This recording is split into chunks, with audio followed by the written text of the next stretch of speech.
এটা হচ্ছে নিচের ডেক। এখানে সবাই গাড়ি পার্কিং করছে, আমার গাড়িটাও এটা। সো আমার গাড়ি পার্কিং করে সবাই আমরা এখন উপরের ডেকে যাব। আমরা এখানে আসব, এটা হচ্ছে লিফট, লিফটে করে আমরা উপরে চলে যাব।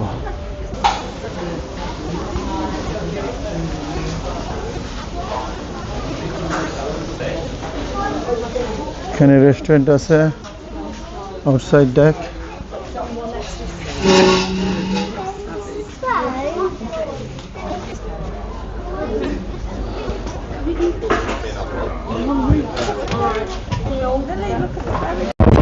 এটা হচ্ছে বাইরের ডেক, এখানে বসে সবাই সিগারেট খাচ্ছে অ্যান্ড বাইরের পরিবেশটাকে এনজয় করতেছে।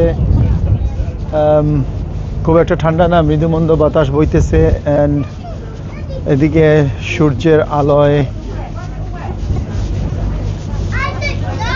এদিকটা একটু গরম লাগতেছে, কারণ সূর্যের আলোটা এখানে এসে পড়তেছে।